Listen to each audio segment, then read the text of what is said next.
yang akan kita bicarakan di sini adalah tentang tata tertib, prosedur, dan juga keselamatan kerja di laboratorium. Ya, sebetulnya kita mulai tahun 2000 ya, 2001 ini sebelum saudara atau mahasiswa masuk lab itu kita mengadakan meeting sebetulnya.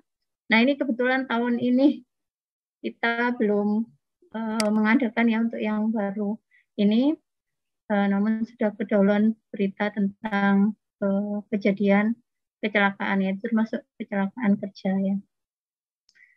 Nah, aturan-aturan yang pernah kita sampaikan itu memang belum tertulis secara resmi untuk dari departemen, tetapi sebetulnya itu adalah peraturan-peraturan yang sudah umum ya. Seperti misalnya kalau kita di jalan raya ya, betulnya harus memenuhi peraturan-peraturan yang ada di rambu-rambu lalu lintas, terus juga saudara mengendara harus punya SIM dan sebagainya. Tentunya di tempat kerja ya, lab itu kan juga tempat kerja saudara, tentunya juga punya aturan-aturan tertentu yang sudah umum gitu ya. Bahwa bila bekerja itu harus ada izin ya. Dilarang menggunakan, mengeluarkan alat bahan di laboratorium tanpa ada izin gitu ya. Dan melarang personel itu untuk melakukan sesuatu hal yang nanti akan merugikan. Jadi harus paham ya. Jadi penggunaan alat itu harus paham, tidak hanya sekedar baca terus langsung dikerjakan. Nah, itu tidak, harus ada pendampingan. Gunakan alat bahan sesuai petunjuk dan juga harus mengetahui informasi bahan kimianya terlebih dahulu. Ya, itu yang perlu diperhatikan. Itu suatu sebetulnya hal-hal yang umum ya. Nanti mungkin kita akan perjelas dengan suatu edaran begitu ya, mungkin dari departemen, supaya sebelum masuk ke laboratorium itu malah nanti kita akan coba untuk harus mengikuti kelas keselamatan kerja terlebih dahulu mungkin ya Pak Tania, nanti kita coba seperti itu. Jadi seperti tidak boleh sendirian di laboratorium ya, jika paling tidak harus tahu, paham kalau ada terjadi kecelakaan itu pertolongan pertama apa yang harus dilakukan ya, dan lain sebagainya. Mungkin nanti dari Pak Tantular akan menjelaskan lebih detail tentang prosedur-prosedur ini, dan nanti kita upayakan untuk segera dituangkan gitu ya. Jadi nanti tiap lab punya personel untuk K3-nya ya, seperti itu.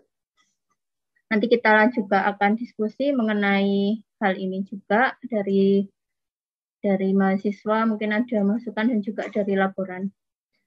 Baik, itu singkat dari saya. Semoga nanti ke depannya saudara semua ya melakukan percobaan ini selalu aware itu ya, kesadaran bertindak itu perlu diketahui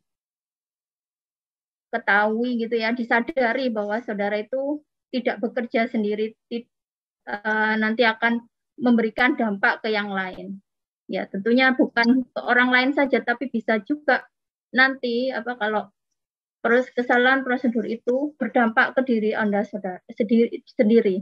Termasuk kalau misalnya sampai suatu terjadi kecelakaan yang auzubillah min dzalik ya, sampai ada korban jiwa. Nah, itu sampai kita di departemen termasuk ITS ya akan sampai dapat diurus sampai ke pengadilan dan sebagainya. Itu mohon bisa apakah keselamatan kerja itu dilaksanakan dengan baik atau tidak, itu akan nanti dievaluasi lebih detail. Nah, ini merupakan cobaan dan juga peringatan bagi kita, jangan sampai nanti ini kejadian-kejadian yang tidak kita inginkan tidak perlu terulang lagi. Demikian dari saya. Assalamualaikum warahmatullahi wabarakatuh. Ya, terima kasih Bu Widi atas arahannya. Baik, ini kita langsung saja ya pada hal yang perlu kita perhatikan. Ini saya mohon izin Bu Widi untuk menyampaikan beberapa hal ya terkait tata tertib, prosedur, dan keselamatan. Ini belum saya rekam, bentar ya. Recording in progress. Saya share. Ini ya. Jadi beberapa hal yang perlu kita perhatikan ya. Memang untuk tata tertib ya di laboratorium penelitian ya, prosedur dan keselamatan kerja itu. Aku aja ya. Oh ya, boleh. Iya, Pak, ini internet tiba-tiba stop connection. Dia lebih kedengaran jelas. Ngerungokno. Bentar. Itu sampai kayak IHDT S2 S3 di Ya, oke. Baik. Jadi tata tertib, prosedur dan keselamatan kerja di laboratorium kita ya, baik laboratorium pengajaran maupun laboratorium penelitian itu harus selalu kita jaga ya. Seringkali saya mengingatkan kepada mahasiswa ya, kepada diri saya juga sendiri ya, kepada diri saya, kepada mahasiswa, kepada dosen-dosen, dan kepada tendik itu untuk memperhatikan hal-hal tersebut ya. Memang tidak mudah untuk menertibkan kerja di laboratorium, itu tidak mudah ya.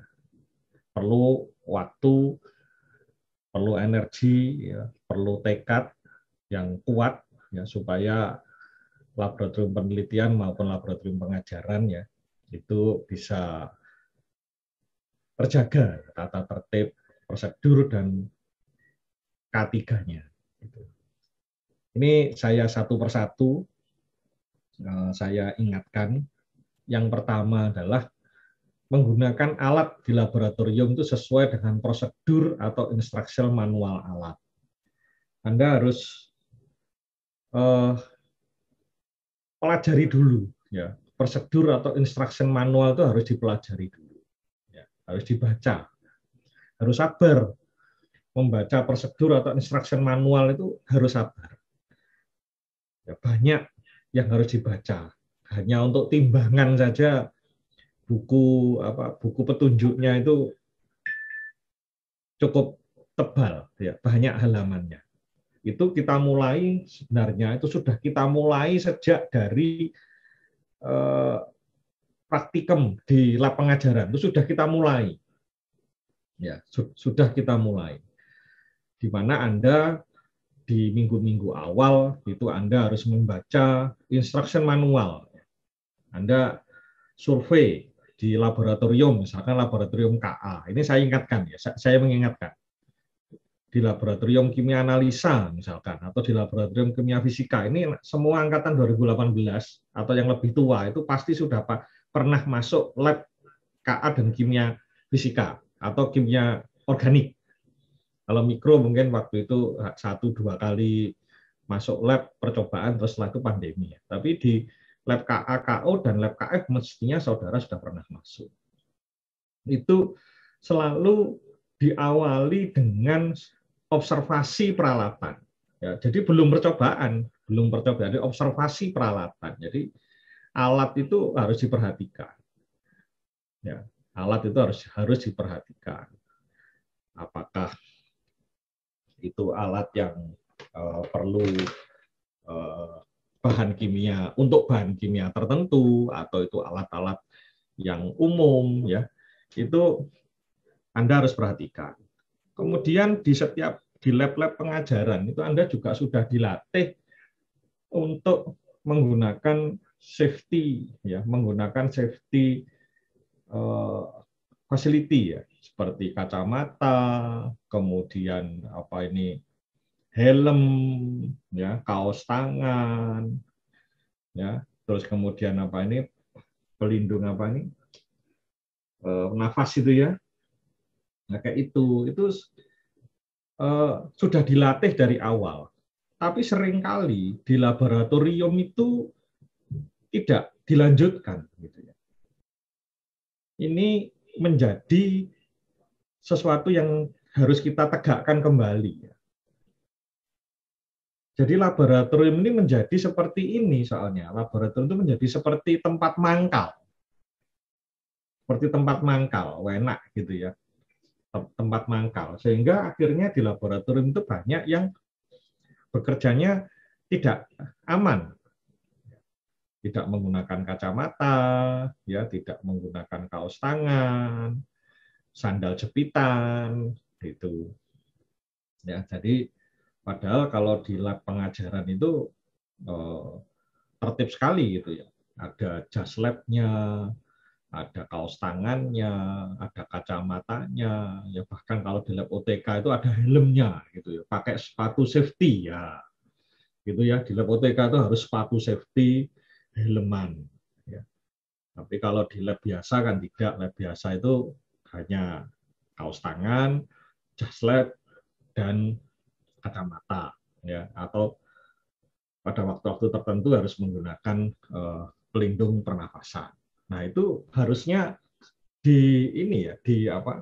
tetap dilanjutkan gitu. Tetap dilanjutkan dan tetap ditegakkan. Jadi kemudian di setiap masuk lab, di lab pengajaran itu sudah ditunjukkan, oh alat safety-nya itu apa? Alat safety-nya itu ada blower, ya ada apa? Air untuk kalau terjadi kebakaran atau terkena bahan kimia.